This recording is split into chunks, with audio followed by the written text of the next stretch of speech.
સમય. આ જગતમાં ખૂબ બધા રહસ્યો છે. એમાં સૌથી વધુ કોઈ અજ્ઞાત વસ્તુ હોય તો હંમેશા મને સમય લાગે છે.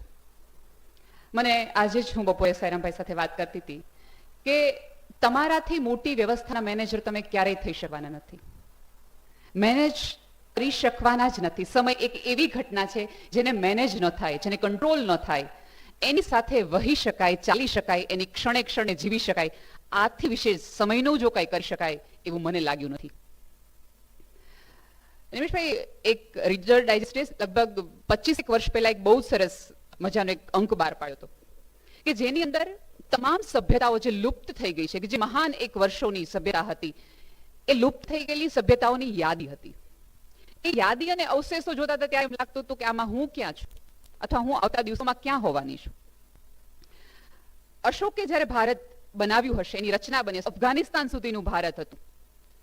એ અશોક રાજા, આજે તમને ભારતમાં અશોકના પાનના ગલ્લા સિવાય ક્યાંય અશોકનું નામ જોવા નથી મળતું. અને છતાં આપણને બધા પરિવાર માઇકનો ને મારો સમય ગયો છે.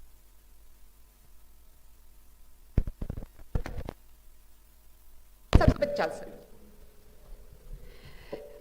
તો એવી કઈ મથામણ છે, એવી કઈ ઈચ્છા છે કે જેના હિસાબે બંધ કરી દઉં. ફાઇન. તો સાહેબ, એવી કઈ ઈચ્છા છે કે જે સતત વહેતી નદી ઉપર મારું નામ ટકી રહે, મારું અસ્તિત્વ ટકી રહે, એની માટેની રોજની મથામણમાં હું સૌથી વધુ જતી કરું છું મારી જાતને, મારા સંબંધોને, મારા વ્યક્તિત્વને, મારા આદર્શોને, મારા જીવનને, મારી આ ક્ષણને.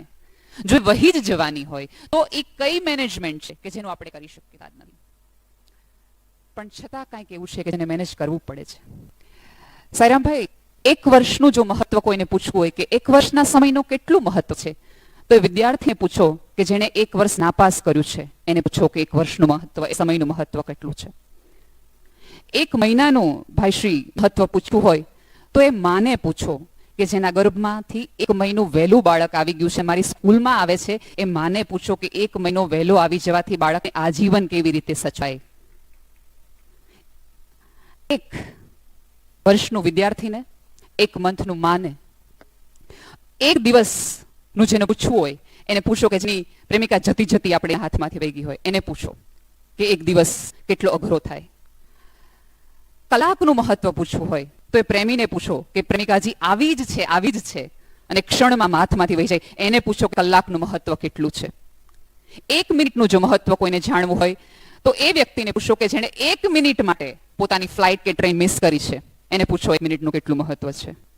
અને સાહેબ, 1 સેકન્ડનું જો મહત્વ જાણવું હોય તો એ વ્યક્તિને પૂછો કે જેણે 1 જ સેકન્ડમાં મૃત્યુને અકસ્માતના રીતે બાજુમાં જતી જોઈ છે, કે 1 સેકન્ડની ભૂલ જો થઈ હોત ને મારો અકસ્માત થઈ ગયો હોત. વર્ષ, દિવસ, મહિનો, સેકન્ડ, આ બધું આમ જુઓ તો ખૂબ મૂલ્યવાન છે. છતાં આપણી પાસે બગડવા જેટલો પૂરતો સમય બધા પાસે છે, એ આપણને બધાને ખબર છે. હું ઘણીવાર બેન કહેતી હોઉં છું કે વૃદ્ધ છે ને એ બહુ જ વહેલો જાગી જાય, કારણ કે એને પાસે ખબર છે કે હવે બહુ બાકી નથી.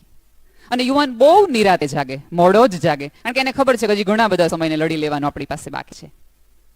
જુદી જુદી વાત છે, જુદી જુદી ઘટના છે. અહીં શાશ્વત તો શ્વાસ પણ નથી, છતાં આપણે બધાને અહીંયા કંઈક ને કંઈક હાથ વગું કરી લેવું છે, મારું પોતાનું કરી લેવું છે. ભાઈશ્રી, હંમેશા જ્યારે કાગળોમાં લખવાનું આવે કાયમી સરનામું લખો. સાચે મારી પ્રેમ ધ્રુજી જાય છે. કાયમી સરનામું સાહેબ સેકન્ડમાં બદલાઈ જાય આપણા કાયમી સરનામાઓ. અને જ્યારે જ્યારે મને આધાર કાર્ડ નંબર લખવાનું કે ત્યારે તો આમ ધ્રુજા, મને એમ થાય કોઈ વ્યક્તિનો નંબર લખું કે જે મારો આધાર છે, કોઈ શબ્દનું નામ લખું કે જે મારો ખરેખર આધાર છે, કે સરકારે આપેલું કાર્ડનો નંબર લખું કે આ મારું આધાર કાર્ડ છે. અને આપણે બધા એ સમયના દોરમાં છીએ કે જ્યારે આમ દોનો એક ટ્રાન્ઝેક્શનનો સમય છે. આમ સમય એવી જ રીતે બદલાઈ ગયો છે કે જાણે ભાષા બદલાઈ ગઈ છે. આપણને એવું થયું કાલ સુધી જેને આપણે જીવન ગણતા હતા, જે વ્યક્તિને આપણે પ્રેમ ગણતા હતા, જેમાં આપણે આપણું બધું જ રોકાણ હતું, એ હવે અજાણ લાગવા માંડ્યો છે. જે માટે આપણે જિંદગીના 550 વર્ષ આપણે આપ્યા હતા, એ જગ્યા આપણને હવે ખોટી લાગવા માંડી છે. આ એક એવી ઘટના જેવું છે કે મને બહુ જ સરસ એમ હોય કે રાત્રે 8 કલાકની ઊંઘ હોય તો બહુ જ સારું, સ્વાસ્થ્ય માટે સારું. એટલે આમાંથી એક વ્યક્તિ મને એવું કહે કે ભાઈ સારી ઊંઘ માટે તો ખૂબ સારો પલંગ હોવો જરૂરી છે તમારી પાસે. તો તો મને એક વ્યક્તિ એવું કહે છે કે પલંગ માટે તમે છે ને હિમાલય જાઓ, ત્યાં સારામાં સારો એક લાકડું છે જેનો પલંગ બની શકે.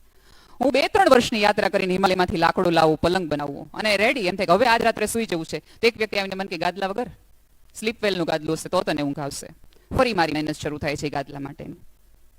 બેડશીટ કોઈક મને એમ કે છે, મારી જેવી કોઈ એવી કાપડ પ્રેમી હશે એમ કહેશે ફ્લાવર પ્રિન્ટના પડદા હોય તો જ તને ઊંઘ આવશે. એટલે હું એ લાવું છું. આ આખી મથામણમાં હું મારી જિંદગીના કેટલા વર્ષો વ્યતીત કરી છું અને ભૂલી જાઉં છું કે આખી મથામણ તો 8 કલાક સુવા માટેની હતી.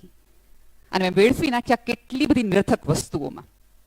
એક સૂફી કથા મને અત્યારે યાદ આવે છે અત્યારે, કે એક વટેમાર્ગુ પસાર થાય છે ને વટેમાર્ગુ એવું પૂછે છે કે બસ્તી કહા હૈ? એટલે ફકીર આમ એની સામે જોવે છે, ઉપર જોવે છે અને એમ ખાલી ઈશારો કરે છે કે સામે.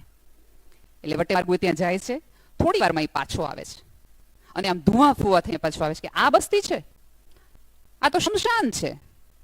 તો એ ફકીર બહુ જ સરસ એક વાત કરે છે, યહી તો બસ્તી હૈ जिसे मैंने बसते हुए देखा है, बाकी तो मैंने सब उजड़ते हुए ही देखा है. હું અત્યારે અહીંયા બેઠેલા દરેક વ્યક્તિના જો નામ હોદ્દાથી જોઉં તો એનો બોજ મને પણ લાગે અને તમને પણ લાગે. પણ અહીં બેઠેલી દરેક વ્યક્તિને હું ચૈતન્યની દ્રષ્ટિએ જોઉં તો મને ચૈતન્યની પૂંજ લાગે, એક જ્યોત લાગે, જેમાં મને શ્રદ્ધા પડે. પછી મારે એને મેનેજ ન કરવી પડે, મારે એના પ્રકાશે વહી જવાનું હોય, મારે મારો રસ્તો ગોતી લેવાનો હોય. એટલી જ નાની ને બહુ જ સમજાઈ જાય એટલી આ કથા છે. ગમે એવી વાત છે. સમયનો અહેસાસ મને એમ જ થાય કે આપણે ત્યારે થયો હશે કે જ્યારે પહેલી વાર આ માનવ જાતે પૃથ્વી પર સૂર્યાસ્ત જોયો હશે, મૃત્યુ જોયું હશે. અને કુદરતે આપણે એટલા માટે તમે જો ન્યૂટન એવું કહે છે કે સમય છે એની ગતિ છે એક જ દિશામાં ચાલે છે. આપણા શાસ્ત્રો એવું કહે છે કે સમય છે ચક્ર છે. આપણે બધાને મહાભારતનો લો ડાયલોગ યાદ હશે કે મેં સમય હું, આમ ગોળ ગોળ ગોળ ગોળ ફરતો એક સાધુ આપણી સામે આવે. આપણે શાસ્ત્રોએ આપણને એવું કીધું છે કે સમય છે ચક્ર છે. અને આમ જો તો બહુ જ સારી વાત છે. બાળક પહેલા ગોઠણિયા ભરાવે, વૃદ્ધત્વ આવતું થાય એમ આપણા પહેલા ગોઠણ જાય. આપણા દાંત પહેલા આવે, વૃદ્ધત્વમાં એવું થાય કે તમારા દાંત જવાની શરૂઆત થાય. તમે જો બાળપણનો જે તમારો ક્રમ છે એ જ ક્રમ તમારા વૃદ્ધત્વનો ક્રમ છે. એટલે ચક્ર તો ફરે જ છે, ફરે જ છે. આપણો સવાલ એ છે કે હંમેશા આપણે સમયને જોઈએ છીએ.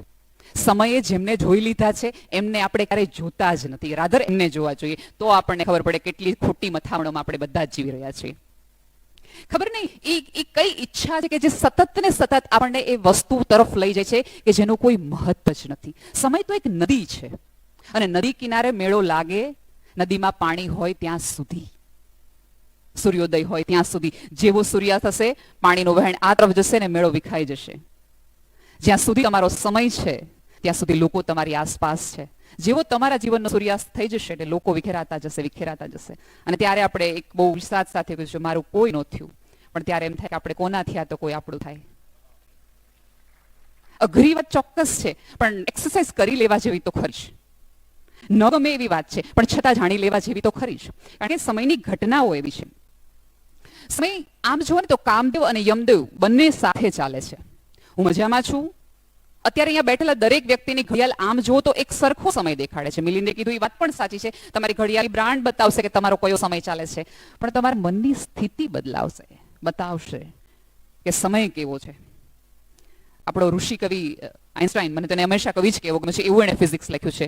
અને મને હમણાં જ ખબર પડી છે કે આદરણીય ભાઈશ્રીએ એક એવું મંદિર બનાવ્યું છે કે જેમાં ઉપર મંદિર છે, નીચે પ્રયોગશાળા છે. એટલે એવું માને છે કે ધર્મના પાયા છે એ વિજ્ઞાન પરથી લગાવવા જોઈએ. એવો આઇન્સ્ટાઈને એક બહુ સરસ અદ્ભુત સૂત્ર આવ્યું છે, E=mc², સાપેક્ષવાદ જે કહેવામાં આવે છે. સાપેક્ષવાદ હું હંમેશા બહુ શાંતિથી સમજાવું કે તમે ન ગમતી વ્યક્તિની રાહ જોતા હોય અથવા તમારી પ્રેમિકાની તમે રાહ જોતા હોય તો તમને એમ થાય કે કલાકો વયા ગયા અને હજી નો આવી. એ સમય તમને અત્યંત લાંબો લાગે. જેવી પ્રેમિકા આવી જાય એનો હાથ પકડો અને એમ કે ઘઉં જવું પડશે. આપણે હજી તો તું આવી. સમય બહાર છે, બાહ્ય જગતમાં જે સમય છે એ ચૈતન્ય જગતમાં મન છે. બાઇબલમાં એક એવું વાક્ય છે, જીસસ હંમેશા એવું કહેતા કે મારું પિતાના ઘરે આવું છે, મારા પિતાના ઘરે આવું છે, કે સ્વર્ગમાં આવું છે. એટલે એક સાધક એને પૂછ્યું કે જીસસ તમારા પિતાના ઘરે એવું શું હશે? તો જીસસ એમ કીધું હતું કે there shall be no time, કે સમય નહીં હોય. એ જ પ્રશ્ન 2000 વર્ષ પહેલા બુદ્ધને પૂછવામાં આવ્યું હતું. ભાઈશ્રી એવું પૂછવામાં આવ્યું કે તમે જે સમાધિની વાત કરો છો એનો એકાદ ચિહ્ન આપો ને. ત્યારે બુદ્ધે પણ કીધું હતું કે ત્યારે સમય નહીં હોય. અને આપણા શાસ્ત્રોએ કૃષ્ણએ થોડુંક આગળ વધીને કીધું કે સમાધિ એટલે જ્યાં સમય પણ નથી અને સ્થાન પણ નથી. અત્યારની આપણી સ્થિતિ થોડીક એવી છે કે સમાધિ એટલે ઓળખ ન હોય ને એનો બોજ ન હોય તો એ તમારી સમાધિ છે. ઘણા લોકો એવા હોય છે કે પોતાની ઓળખનો બોજ ખુદ તો ઉપાડે પણ આજુબાજુ વાળા 4-5 રાખે કે જો હું આવું છું, કે જો હું આવું છું. જોજો, ખુરશી પહેલી જોવી જોઈએ આપણી. કારણ કે એ લોકો પોતાની ઓળખનો બોજ બીજા પાસે ઉપાડવા પણ માંગે છે કે આજુબાજુના લોકો આવે એને ઉપાડે, એને કહે, એને સમજાવે. સમય આ છે, મન આ છે. જ્યાં સુધી મનની પીડામાં છીએ ત્યાં સુધી સમય બોજ જ લાગવાનો છે. એને તમે ક્યારેય પ્રેમ કરી શકવાના જ નથી. જે લોકો ડરે છે એની માટે સમય બહુ ધીમો છે. જે લોકો દુઃખમાં છે એની માટે પણ સમય બહુ ધીમો છે. જે લોકો ચાલી રહ્યા છે, જે રેસમાં છે, એની માટે સમય બહુ ઝડપી છે. પણ જે લોકો પ્રેમમાં છે, જીવનના પ્રેમમાં છે, વ્યક્તિના પ્રેમમાં છે, સંબંધના પ્રેમમાં છે, એ વ્યક્તિ માટે સમય અનંત છે, પોતાના હાથમાં છે. હું ઘણી વાર એવું કહું કે જે રેસમાં છે ને એ સ્ટ્રેસમાં છે, બાકી બધા ટેસ્ટમાં જ છે. અને રાજકોટ તો ટેસ્ટનું જ ગામ છે ને. આજે જ હું બપોરે સાહેબભાઈને કહેતી હતી બહુ રંગીલું ગામ તો હજી રહ્યું છે. કારણ કે અમે નાના હતા ત્યારે એવું સાંભળતા કે રાજકોટ રંગીલું શહેર છે. તેણે મને એવું કીધું તો હજી રહ્યું છે. અને આ ભરેલી ખુરશી જોઈને આજે પણ એવું લાગે છે રંગીલું એટલા માટે છે. આજે આ ગામની પ્રજાને, લોકોને રસ છે કે કાંઈક જીવનની સાંજ પડી જાય એવા એ પહેલા મને એક મંત્ર મળી જાય જેથી હું આ સાંજને ઓળખી જાઉં, મારી જાતને પામી જાઉં. એક જ વ્યક્તિને પ્રેમ કરીને જાઓ તો મારું જીવન સફળ થશે. ભૂતકાળ હું ક્યારેય બદલી શકવાની નથી. આ જગતની એક પણ વ્યક્તિ પાછું તમને કશું આપી શકવાની નથી. આ નદી છે જીવનની. તમે વિચાર કરજો, કોઈ વ્યક્તિને નદીમાં પગ બોળવા હોય તો એકના એક પાણીમાં ક્યારેય પગ નહીં બોળી શકે. કારણ કે નદી તો વહેતી છે, સમય પણ એ જ છે. તમે એમાં પ્રવેશો ત્યાં સુધીમાં તો બીજું પાણી લઈને આવી ગઈ હોય.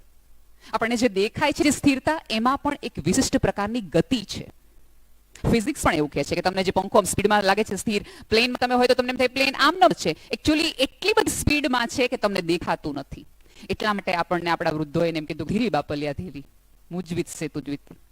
મારા ઉપર જે વીત્યું છે પણ તારા ઉપર આવશે. કારણ કે એને ખબર છે કે જે ઝડપે તું દોડી રહ્યો છે ને ત્યાં પછડાવાની પૂરેપૂરી શક્યતા છે. એટલા માટે તો આપણે કોઈને સાંભળતા હોઈએ છીએ, કોઈને સમજતા હોઈએ છીએ, કોઈને વાંચતા હોઈએ છીએ કે ક્યાંક જે એણે કરેલી છે ભૂલ એ હું ન કરું, એણે જે પછડાટ ખાધી છે પછડાટ હું ન કરું, એણે જે સમય જીવનનો ગુમાવ્યો છે એ સમય હું ન ગુમાવું, મારા પક્ષે કશું કરી લઉં, એવી આ વાત છે. સમય તો નદી છે. એ પ્રવાહમાં તરવું, ડૂબવું, વહી જવું કે સાક્ષી ભાવે અષ્ટાવક્રની રીતે તમારે સાક્ષી પાસે જોઈ લેવું, એ આપણા ઉપર છે. એ આપણા ઉપર છે. કે ડૂબાઈ જવું હોય તો પણ વાંધો નથી, ઉપરવાળો કઈ તમને રોકવા પણ આવવાનું નથી. એક કથા મેં એક વખત એક મેગેઝિનમાં વાંચી હતી. એક ભાઈને બહુ જ માથું દુખતું હોય, કોફી શોપ હોય છે બહુ જ સરસ મજાની કે જ્યાં બહુ યંગસ્ટર લોકો આવતા હોય અને આખા દિવસ યંગસ્ટરને જોઈને એની કથાઓને જોઈને એ ભાઈનું જ માથું દુખી જાય છે. અને કંટાળીને એક વેઇટરને એવું કહે છે કે થોડી વાર કાઉન્ટર સંભાળને, હું સામેથી હવે મારે માથાની દવા લેવી જ પડશે, નહીં ચાલે, બહુ સમય ખરાબ છે, મૂડ ખરાબ છે. એટલે એ માણસ, કોફી શોપનો માલિક, રોડ ક્રોસ કરી અને સામેની મેડિકલ સ્ટોરમાં જાય છે અને ત્યાં બેઠેલી એક સુંદર મજાની છોકરીને એમ કહે છે કે એનાસીન આપો ને, માથું બહુ દુખે છે. એટલે એ આપે છે એ દરમિયાન જ ઓલો માણસ સવાલ કરે છે કેમ કાઉન્ટર ઉપર બેસે છે સાહેબ નથી આવ્યા? તો કે આવ્યા છે, સવારથી એમને બહુ કંટાળો આવતો હતો, એમને માથું દુખતું હતું, એટલે એને મને એવું કહીને કહે છે કે સામેની કોફી શોપમાં હું એક કપ કોફી પીને આવું.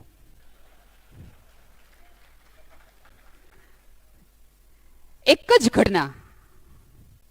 આને એમ છે કે ઓલા પાસે સામે સુખ છે, ઓલાને એમ છે કે ઓલા સામે સુખ છે. આપણે બધાની સમસ્યા છે. આ જ સમસ્યા છે દોસ્ત. હું અહીંયા છું તો મને થાય કે હું સામે પહોંચી જઈશ નેહોલ એટલે આપણે રાજા જ છીએ. અને સામે પહોંચું છું ત્યારે મને ખબર પડે છે કે શિખર તો હજી બહુ દૂર છે. પીડા દરેક વ્યક્તિને અહીંયા છે, એની છે, ત્યાંની છે. આપણી સૌની સમસ્યા એ છે કે જ્યાં છીએ ત્યાં 100% નથી. એવી કઈ ઉતાવળ છે કે જ્યાં હું છું એક ક્ષણે હું 100% જીવી જ નથી શકતી, હું માણી જ નથી શકતી. એવો કયો બોજ છે કે જે હું મારા ખભા ઉપર ઉતારી જ નથી શકતી? એવી કઈ જીવનની પ્રાપ્તિ છે જ્યારે કે મને બધી ખબર છે, બધું જ નાશવંત છે એવું સતત આપણને કહેવું. મને હંમેશા એવું લાગે કે શમશાનમાં જવાનું એક સાથે અને જતી વખતે ખૂબ કોઈને કોઈ મંત્ર બોલવાનું એટલા માટે જશે કે ગામમાંથી પસાર થાવ તો તમને ખબર પડે આજુબાજુવાળાને કે મારે એક દિવસ આજ રસ્તે જવાનું છે, અવાજ આવી રહ્યો છે, હું જાગી જાઉં, હું જાગી જાઉં, હું જાગી જાઉં. પણ આપણે ત્યાં સૌથી મોટી પ્રોબ્લેમ છે કે જેણે જેણે જગાડવાની હિંમત કરી છે ને આપણે બહુ ભલી રીતે પાછળ પડ્યા છીએ. એને સૌથી વધુ આપણે પથ્થરો માર્યા છે. દરેક વ્યક્તિ જે આ કરી રહે છે એના ઉપર છે. આપણે બધા સમયની દ્રષ્ટિએ આમ જુઓ ને તો સ્થૂળ વસ્તુને જ જોઈએ છે, સૂક્ષ્મ વસ્તુને આપણે ક્યારેય જોતા જ નથી. આપણે તાજમહલ જોઈએ ત્યારે આપણે ક્યારેય એ પ્રેમને યાદ કરતા જ નથી. હેગિયા સોફિયા નામનો એક તુર્કીમાં બહુ સરસ સ્થળ છે કે સૌથી વધુ વિશ્વના વિઝિટરો આવે ત્યારે મને હંમેશા એવું થાય કે હેગિયા સોફિયામાં જતા હશે ત્યારે રૂમીને મળતા હશે ખરા, એ ચેતનાને મળતા હશે ખરા. પૃથ્વી પર દુઃખ તો આજે છે, મૃત્યુ આજે છે, પણ બુદ્ધ ક્યાં છે? એક ક્ષણ ક્યાં છે? એ સંબોધિની કેટલી ક્ષણ છે કે જે પામી શકાતી નથી. એ સમયનું કયું બંધન છે કે જે આપણને મારાથી દૂર થઈને અન્યમાં વસવા દેતું જ નથી, અન્યને પોતાના પક્ષે કરવા દેતું જ નથી. કોઈક તો એવી ઘટના છે જ. આપણે બધા ઘડિયાળો બદલા રાખીએ છીએ, આપણો સમય નથી બદલાતા. આપણને એવું થાય ઘડિયાળો બદલાવાથી આપણે બધું આપણા પક્ષે થઈ જવાનું છે. શું એવું નહીં થાય? ધીમે ધીમે જીવનમાં જે પણ આજુબાજુના પ્રવાહો છે એને જોવાથી કંઈક આપણને કોઈક ભાથું તો મળવાનું છે કે જેની ઈચ્છા સાથે આપણે પૃથ્વી ઉપર આવ્યા છે. ઈરાની એક કહેવત છે કે પૃથ્વી પર તમે નવું બાળક જન્મે ત્યારે ઈશ્વર એની કાનમાં ફૂંક મારે અને એક એવું વાક્ય કે તું મારી પૃથ્વી પરનું આ શ્રેષ્ઠ સર્જન છો. બસ આપણે એટલું પુરવાર કરવાનું છે આ સમય દરમિયાન, એટલું જ પુરવાર કરવાનું છે દોસ્ત, કાંઈ બીજી નથી. કારણ કે શરૂઆતમાં જ વિરલભાઈ સરસ વાત કરી કે હજી પૃથ્વી પર માનવ સભ્યતા પર શ્રદ્ધા ઈશ્વરને છે એટલા માટે તો બાળક મોકલે છે કે આ ટકાવી દેશે. નહીં, આ માણસ નથી નિષ્ફળ ગયો, એને જો એના ક્રિશ્ચન ઉપર આટલી બધી શ્રદ્ધા હોય તો મને તૂટી જવાનો કોઈ અધિકાર નથી.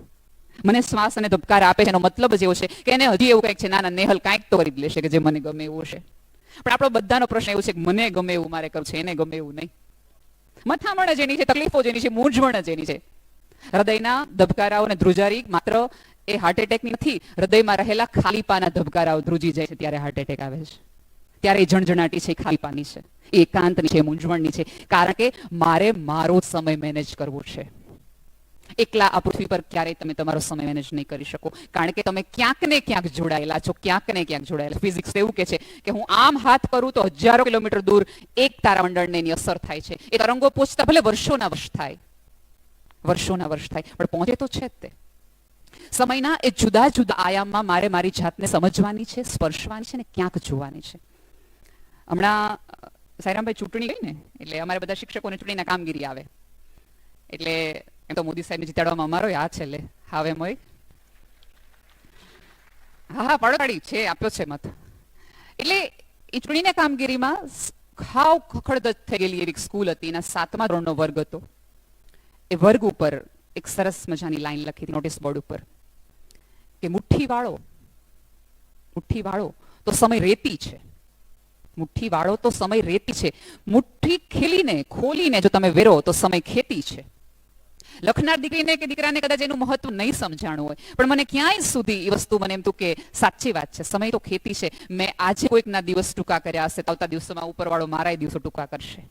આજે મેં કોઈકનો હાથ પકડ્યો હશે તો આવતા દિવસોમાં કોઈક જગ્યાએ હું લથડિયા ખાઈશ ત્યારે અજાણ્યા મને સંભાળી લેશે. હમણાં જ સાઈરામભાઈ મારી સ્કૂલના બાળકો માટે એક અદ્ભુત કામ કરી ગયા.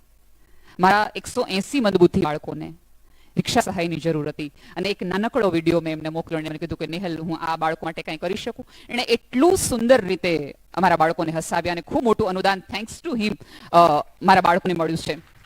ત્યારે મેં એવું કીધું હતું કે એમણે તો માત્ર 3 કલાક ભાવનગરની જનતાને હસાવ્યા છે, પણ આ હાસ્યના કારણે મારા બાળકો 365 દિવસ હસવાના છે. એને 3 કલાકનો સાહેબ સમય આપ્યો છે, પણ એને સમય વેર્યો ખેતીની જેમ વેર્યો અને 365 દિવસ ઉગી નીકળશે કોઈના જીવનમાં. અને કોને ખબર 100 સદી સુધી એમનું જીવન એવી જ રીતે મહેકતું રહેશે, કારણ કે એને કોકના સમય ટૂંકા કર્યા છે. તમે કોકની હારે આવીને ઉભા રહેશો તો શ્રદ્ધા સાથે રાખજો કે હું કોઈને સુખી કર્યા વગર ક્યારે સુખી કોઈ ઓળખતું ન હોય તો આપણે એમ થાય કે ધૂળ પડી આમાં એક જણે ત્યાં જઈને કેમ નથી નેહલ. આપણી ઈચ્છા જ એ છે કે આપણા પોતાના આપણને ઓળખતા લોકો, પણ આપણા બધાની તકલીફ અત્યારે એ છે કે બધાને એવું છે કે મને બધા ઓળખે અને ડર બધાને એ છે કે મને કોઈ ઓળખી ન જાય, નહીં તો બહુ તકલીફ છે, બહુ તકલીફ છે. સમયનું પણ આવું છે. મજા ન હોય ત્યારે આજુબાજુ ખૂબ બધા લોકો આવવાના છે, પડખે બેસવાના છે, સાંભળવાના છે. જેવો જેવો સૂર્યાસ્ત તમારો નજીક, મારી મનની સ્થિતિ સૂર્યોદય અને સૂર્યાસ્તમાં બંનેમાં જો એક હોય તો માની લેજો કે મારાથી સમય મેનેજ થઈ ગયો. તો અધરવાઇઝ તો તકલીફ પડશે, ડિપ્રેશન આવશે, દુઃખ થઈ જશે, મજા આવશે. અને લખી રાખો જે રસ્તે સુખ આવ્યું છે ને એ જ રસ્તેથી દુઃખ આવશે. જે વ્યક્તિ વગર તમને ક્યારેય ન ચાલતું હતું ને એ જ વ્યક્તિ સામે આવશે તેમ થશે તું થોડીક વાર માટે સાઈડમાં આવી જા. અત્યારે એ કઈ પીડા છે એના ઉપર તો સાઈરામભાઈ સસ તમને વાત કરવાના છે. કાંઈક તો છે જે સમયમાં તમને પેઇન અને સફરિંગ આપે છે. અંગ્રેજી સાહિત્યમાં બે શબ્દો છે, પેઇન અને સફરિંગ. મને કોઈ દુઃખ પડે તો હું આખા જગતને કહેતી ફરું, અરે રે સુધી વાતને લઈ જઈએ છીએ ત્યારે આપણને પીડા આપે છે. ઘણા લોકો એમ કે મને દુઃખ, મેં કોઈનું શું સારું કર્યું, મેં કોઈનું શું ખરાબ કર્યું, તો મને હશે ની તકલીફ. કોને ખબર છે કોની કઈ તકલીફ, કઈ મૂંઝવણ, કઈ સ્થિતિ. અત્યારે મને એક સાઈરામભાઈ છે એટલે જ મને જોક યાદ આવે છે. એક પત્નીએ સોરી મારો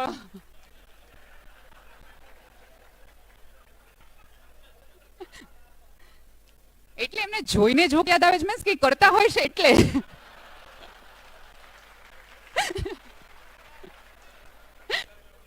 હા હા, એટલે મને એમ થયું કે લોકોએ કઈ ગેરસમજણ, અને હું ઈચ્છતી જ નથી, મને તો ઓળખી જાય એમ આનંદ છે.